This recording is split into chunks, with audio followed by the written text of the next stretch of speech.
दोस्तों आज हम बताएंगे आपको विमल कैसे बनता है और इसे बनाने में क्या क्या घटिया प्रोडक्ट मिलाए जाते हैं जो कि खाने वालों के लिए सेहत में बहुत हानिकारक होता है। तो चलिए इसके पूरे प्रोसेस को जानते हैं। 4 मशीनों के बारे में और हम आपको बताएंगे कि वो कैसे प्रोडक्ट बनाते हैं और उसमें कितना स्पीड से काम किया जाता है। तो चलिए वीडियो को स्टार्ट करते हैं। तो उससे पहले आपको और वीडियो देखना है तो कमेंट बॉक्स में कमेंट ज़रूर करें।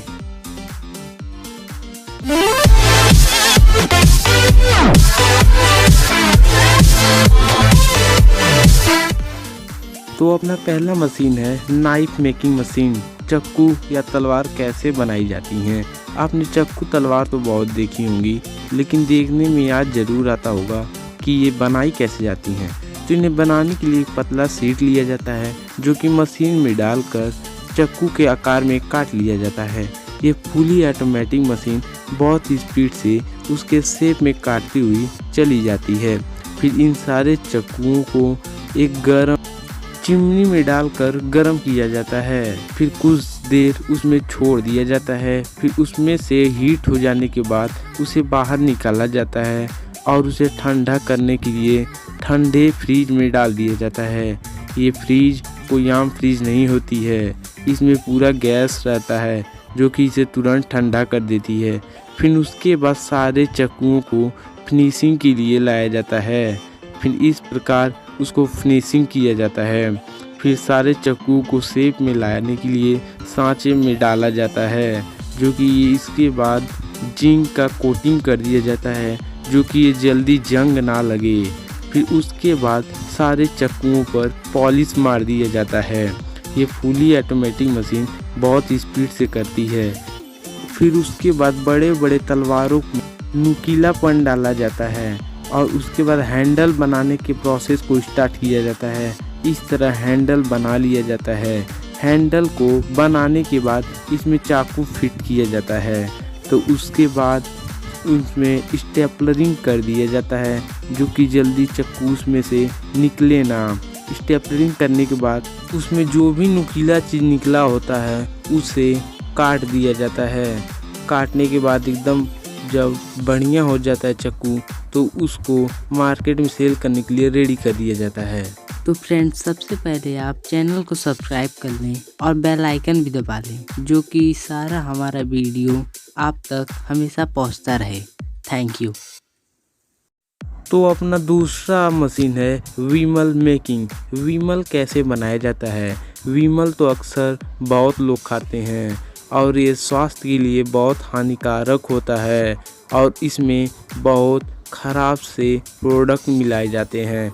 तो उससे पहले तो इसे बनाने के लिए सबसे पहले बीटल नट को लाया जाता है, मतलब सुपारी को सबसे पहले मशीन में डालकर छील लिया जाता है।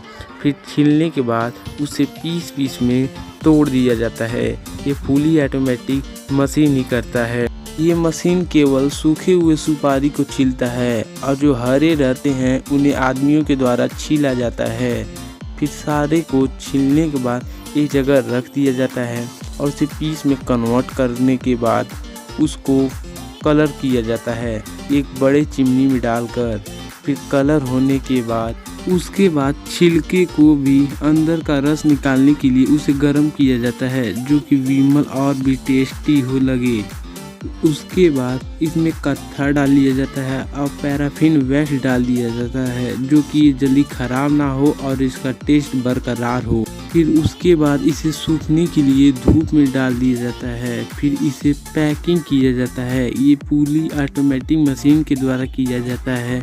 इसमें एक साइड पूरा बंडल रहता है जिसमें पैक करना होता है और ये ऑटोमेटिक मशीन ऑन करने पर ऑटोमेटिक पैक करती चली जाती है।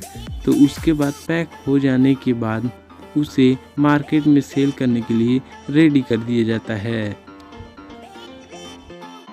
तीसरा मशीन है rubber band making machine. Rubber band अक्सर लड़कियां लगाती हैं इसे अपने बालों को बांधने के लिए। तो इसे बनाने के लिए सबसे पहले रबर को कलर किया जाता है। कलर करने के बाद इसे धूप में रख दिया जाता है सूखने के लिए। जब ये सूख जाता है तो इसे लकड़ियों से निकाल लिया जाता है।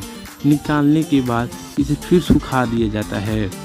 फिर उसके बाद इसे ऑटोमेटिक मशीन में डालकर इसे पीस में काटा जाता है, जो कि रबर बैंड के शेप में आ जाए। जब शेप में आ जाता है उसके बाद इसे एकत्रित कर पैक करने के लिए रेडी कर दिया जाता है और उसके बाद मार्केट में सेल कर दिया जाता है। तो अपना चौथा मशीन है पिज्ज़ा मेकिंग। तो पिज्ज़ा अक्सर सभी लोग खाते हैं और इस समय तो पिज्ज़ा एक अहम हिस्सा बन गया है ज़िंदगी का। इसे अक्सर लोग रोज़ खाना पसंद करते हैं।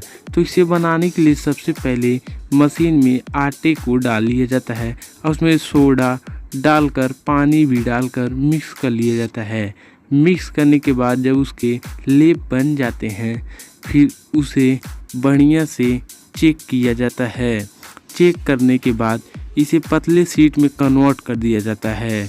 कन्वर्ट हो जाने के बाद इसे फुली ऑटोमेटिक मशीन में डालकर इसे एक आकार दिया जाता है जो कि पिज्ज़ा का होता है। तो पिज्ज़ा के शेप में आने के बाद उसको अलग कर लिया जाता है। ये काम एक वर्कर के द्वारा किया जाता है और उसके बाद इस पे चटनी गिराकर इस पर पूरी तरह ऑटोमेटिक मशीन से फैला दिया जाता है।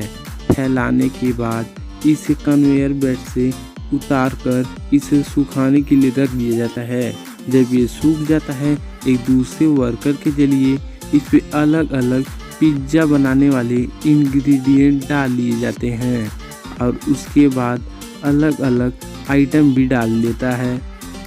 फिर डालने के बाद उसे पकाने के लिए मशीन में डाल दिया जाता है, जो कि ऑटोमेटिक मशीन इसे पकाकर बाहर निकाल देती है। फिर उसके बाद इसे पैक कर हर जगह भेज दिया जाता है। उसके बाद इसे मार्केट में खरीद कर हम लोग खाते हैं। तो वीडियो पसंद आया तो लाइक ज़रूर कर दीजिएगा।